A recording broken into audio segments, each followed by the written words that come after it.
Japan. Super early na ako nag-wake up this time kasi need namin pumunta ng site ng mas maaga kasi last lesson na namin yon sa campsite na yon. Kasi lilipat na kami sa site kung saan kami talaga mismo mag-work. Jude. Og nag-eat na lang ako dyan og breakfast na eggplant omelette na natira kagabi. Tortang talong lang na. Then nag-bounce na kami papuntang work and thank God kay maganda ang panahon ngayon kasi maaraw.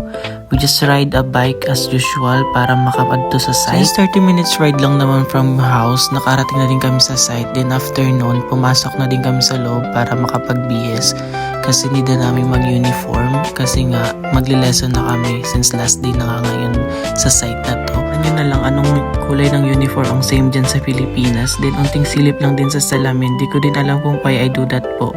Fast forward, first break na agad and that yung araw na to is sinuruan lang kayo paano magsukat ng tama. Although alam naman namin yung paggamit nun kasi same industry lang din naman sa college yung napuntahan kong work kaya familiar na din ako. Pero dito kasi sa Japan din mo pa rin ulitin yun kasi policy nila sa camp yun. Then yung isang couple dyan pinagtripan na naman yung notes ko at nilagyan ng mga kababalaghan. Ewan ko saan palagi na lang yun nilalagyan. After first break, syempre lunchtime na din sunod. Then yan lang yung mga food post nyo na lang.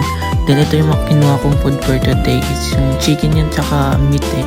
Then kumain lang ako saglit since it's lunch time na din. Fast forward, last break na, binilang ko lang airap ko dyan kung mabubuhay pa ako dito. Kasi medyo pricey din yung mga bilihin dito. Same lang dyan sa Pilipinas, iba lang talaga yung currency money. Fast forward ulit, uwian na, pumunta lang kami sa parking lot para kunin yung bike namin at i-unlock na din. After kong ma-unlock yung bike, inintay lang namin yung isa namin kasama kasi lalabas pa lang siya.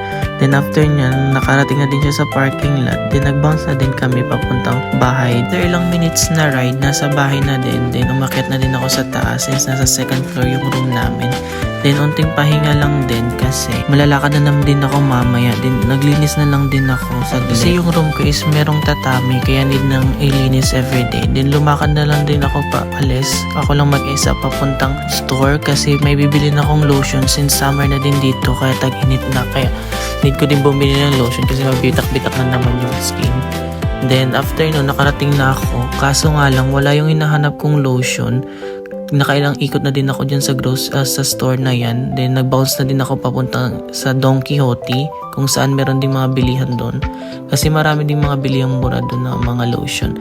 Then pagkarating ko sa Donkey, pumasok na din ako dyan.